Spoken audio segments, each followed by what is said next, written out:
I want you to just try for a moment to fold your arms. Okay, now notice which arm is folded on top of the other arm. Is it your left on top of right, or is it your right on top of left? And try switching that and feel how awkward that is.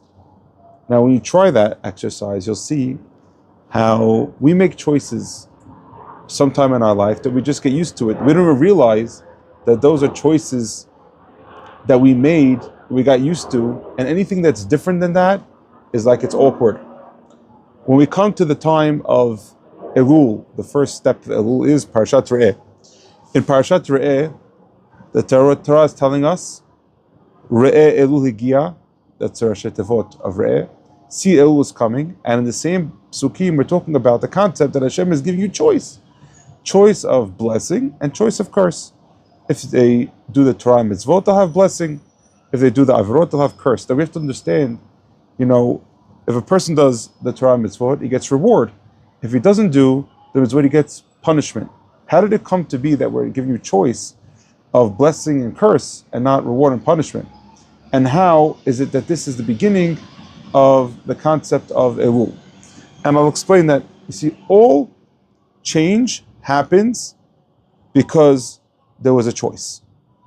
In order to recognize what changes can be made, we have to realize the choices that we have. We have to realize the choices that we have made earlier in our lives that caused us to be in the place that we're in. Which friends did we adapt? Which environments did we get used to?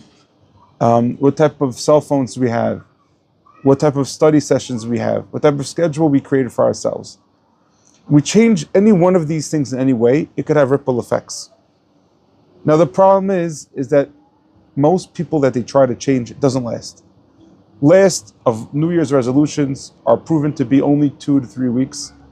And for some reason, every single year, we also have this concept in Judaism, Rosh Hashanah, we're expected to take upon ourselves something to be different about.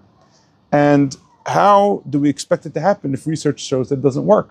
New Year's resolutions don't work. The answer is, they do work when you realize the choices that you need to make already 40 days in advance. Already from 40 days beforehand. The time that it takes for a person to get used to change, and it's been proven that the first 40 days are the hardest days to change. Once a person goes through the 40 days of the initial stages of change, proven scientifically, this person can feel natural in this new way. It'll be that this is not going to be awkward for him anymore. And if you go 40 days changing how you fold your hands, it'll be natural to fold your hands in the other way. But the only thing is that you need to have 40 days for it to not feel awkward in order for it to be that this is going to be lasting change. When we talk about the approach to this, it's not just that you choose this because of reward and punishment. If you think about that I'll be rewarded and therefore I should stop smoking, or if I keep smoking, I'll be punished, those things don't help people to change.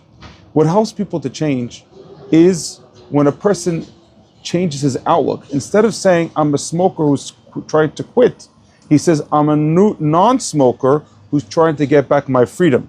Do you see that where the point of standing where you are? Are you blessed or are you cursed?